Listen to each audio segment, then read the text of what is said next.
floor it. Whoa! That is insane. Hey guys, this week we're driving a 2024 Hummer EV pickup. Now, as you know, Hummer is back. It's no longer a standalone brand, but it's part of the GMC lineup, which is a smart move. I don't think there was a reason to spin off a new brand. GMC is a synonym for rugged GM vehicles. Mark, what are you doing here? Anyways, the new Hummer EV is based on the Ultium drivetrain architecture. Think of the Ultium as a modular platform that consists of battery packs and electric motors. In this case, we have 3 electric motors. That's what the EV3X model gets that we're testing today.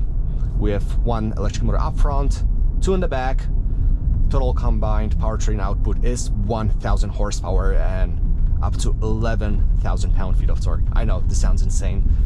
You can also get a smaller model, a EV2X, which will have 1 electric motor up front, 1 in the back, and around 570 horsepower. Now, I don't know all the figures for the range. I'll put them on the screen for you guys, but basically all of them are well over 300 miles, which is an interesting result. So, as I said, this car is built on the Ultium drivetrain architecture. As a platform itself, we have BT1, which is GM's platform for large SUVs, full-size SUVs, or trucks. So the new Silverado EV is based on the same platform. The new Sierra EV is also based on the same platform. And the upcoming Cadillac Escalade IQ will use it as well. So think of it as a body-on-battery architecture. Anyways, we get multi-link front suspension, multi-link in the back, air springs and adaptive dampers, and the suspension has a lot of work to do because this thing weighs over 9,000 pounds. How's driving it on the daily basis? Fantastic. I mean, I'm shocked how refined it is in every single aspect. It doesn't feel like a truck. It actually wants to turn. Part of it is thanks to the all-wheel steering system, which I'm gonna talk about in a second, but I'm shocked how usable it is. Now, it is big, you know, nothing can fool you, no rear steering will help it, but it's super maneuverable. I would compare it to something like a Toyota Corolla, to be honest. I know that sounds insane, but it's crazy how easy it is to maneuver around suburban streets. Anyways, on highways, it's very well isolated, up to speeds of 65-75 miles an hour. We obviously have all-terrain tires. There's going to be some road noise, some wind noise as well because of the removable top panels for your roof, but for what it is, again, I'm really impressed, and it's an extraordinarily well driving truck. I don't think I've ever driven a truck that rides that well. Now, as we take a couple of those corners aggressively, you know, it does okay. It inspires confidence for something that weighs 9,000 pounds. You don't feel like you're gonna flip this thing over or it's gonna understeer like crazy when we get a little bit of a straight road ahead of us. We're gonna put it into launch control mode, or Watts to Freedom, WTF, interesting acronym, and I'll show you guys how this truck accelerates because it's an experience.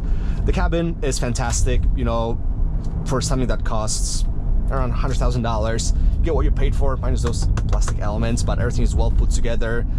The cabin is very well thought out. You have massive door pockets, massive center console and armrest underneath, wireless charger, cup holders in the back. You know, obviously you can lift up the rear bench seat. Probably 4 people can easily sit there because the truck is so freaking wide. 3rd zone climate control, USB A and C ports. As a travel companion, this thing is great. Add Super Cruise to that and you can basically chill and relax. Big selling point again might be those 300 miles of range, which is fantastic. Now the price we pay for it is just the weight. You know, it has a massive battery pack, but it's really cool to see what GM did with this thing, and it shows what they're capable of. You know, the Ultium drivetrain architecture can be used in small compact SUVs, can be used in large trucks like this one. So I look at it as sort of a halo car for GM to show what the company is capable of, and they're doing better and better. You know, they're making fantastic vehicles like the Hummer EV, all the Cadillac Blackwings, Corvettes, and now to engage the watts. For the mode, we have to press the traction control button twice. My seat just vibrated. We're gonna confirm it here that we do want to use this mode. The truck will lower itself to give it a little bit of time. Obviously the air suspension comes standard, so we have to hold the brake, floor it. Whoa! That is insane. Wow. This is what 1,000 horsepower and 11,000 pound-feet of torque feel like. This is totally insane. I wish you could experience that if you ever have a chance to drive the Hummer EV or be driven in it. Definitely experience it. Now, since the truck lowered itself and firmed up the dampers, you can see how it's gonna handle here. Okay, it handles fine. It doesn't want to kill you. It doesn't want to flip over. Obviously, in the sport mode or the Watts of Freedom mode that we're using right now, the drivetrain will be rear bias. So as we're accelerating in that turn, there wasn't much understeer. Let's check our corner here, how it's gonna do. Well, yeah, it did go straight. I mean, what do you expect from a 9,000 pound truck? Anyways, that was just a quick driving impressions of the new Hummer EV.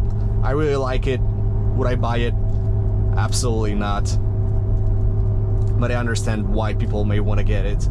Overall, it's great to see that GM made this truck. I'm really curious how it's gonna do on the market. I see a couple of them here in northern New Jersey.